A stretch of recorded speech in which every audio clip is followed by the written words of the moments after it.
In the previous video, we have seen who are all true Christians. In this video, we are going to see who can be a false Christian. पिछले video में हमने देखा कि सच्चे ईसाई किसे कहा जा सकता है। इस वीडियो में हम देखेंगे कि सभी झूठे ईसाई कौन हैं। Somebody may say that I am a Christian by birth. So nobody can be a Christian by birth. All people can receive their salvation through their rebirth in Christ. जन्म से ईसाई हूँ, कोई भी जन्म से ईसाई नहीं बन सकता। सभी लोग मसीह में अपने पुनर्जन्म के माध्यम से मोक्ष प्राप्त कर सकते हैं। So family, generation, nationality, nothing determines your state in Christ. Being Christian is a choice. How Adam and Eve has given a choice to choose their own destiny, the same way God has placed our destiny in our own hands. So the choice is ours. Whoever willing to choose Christ and commit to follow his footsteps or become Christians. तो परिवार, पीढ़ी, राष्ट्रीयता कुछ भी मसीह में आपके राज्य को निर्धारित नहीं करता है। ईसाई होना एक विकल्प है। कैसे आदम और हव्वा को अपना भाग्य चुनने का मौका दिया गया है, उसी तरह भगवान ने हमारे भाग्य को अपने हाथों में रखा है। इसलिए चुनाव हमारा है। जो कोई भी मसीह को चुनना चाहता है और उसके नक्शे कदम पर चलने के लिए प्रतिबद्ध है, वो ईसाई बन जाता है। So in John 1:12, the Bible says, however, he gave the right to become God's children to everyone who believed him. So according to this, the believers in Christ are children of God and Christians. The non-believers are not Christians, even though they may have a certificate stating that they are Christians or they are born in a so-called Christian families. So simply understand that you cannot become a true Christian by taking birth in a Christian family.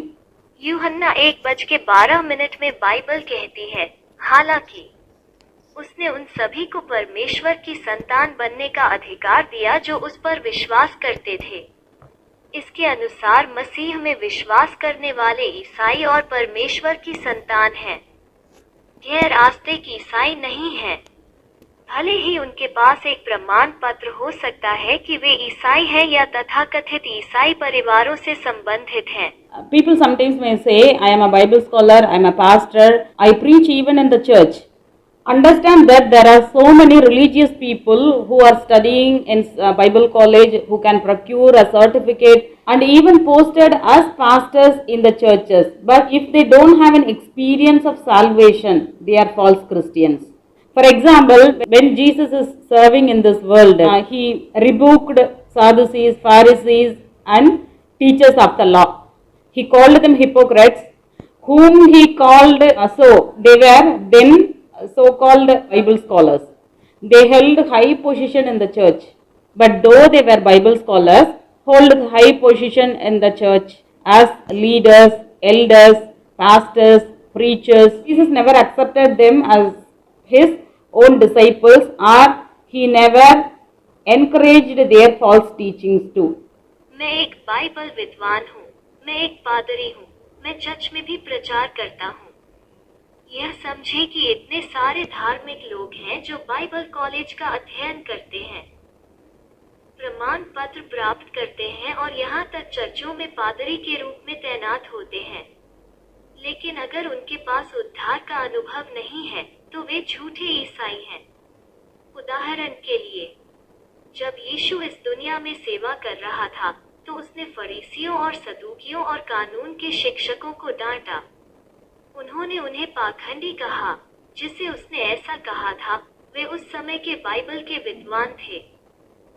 Way church में उच्च पदों पर आसीन हैं, लेकिन यद्यपि वे Bible के विद्वान थे, फिर भी गिरजे में नेताओं, एल्डरों और पादरियों के रूप में चर्च में उच्च स्थान रखते हैं। यीशु ने उन्हें अपने सच्चे शिष्यों के रूप में कभी स्वीकार नहीं किया और कभी भी उनकी झूठी शिक्षाओं को प्रोत्साहित नहीं किया। So completing Bible college, having a certificate or ordained as any sorts of religious leaders like reverend, bishop, pastor is nothing to do with true Christianity. इसलिए बाइबल कॉलेज को पूरा करना प्रमाण पत्र होना या पादरी, रिवरेंट, बिशप जैसे किसी भी धर्म के नेताओं के रूप में नियुक्त होना हुई क्रिश्चियनिटी से कोई लेना देना नहीं है।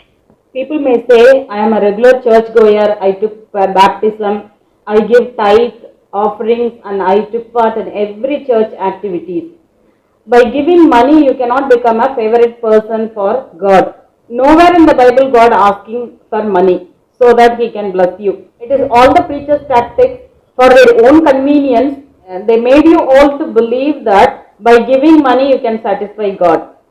God wants your heart, soul. He never expected your money. So giving tithe, offerings and money can ensure a graveyard for you in the church. But there is no assurance of a place in the heaven. मैं एक नियमित church जाने वाला हूँ। मैंने बपतिस्मा लिया। मैं दशमांश प्रसाद देता हूँ और मैं चर्च की हर गतिविधियों में भाग लेता हूँ।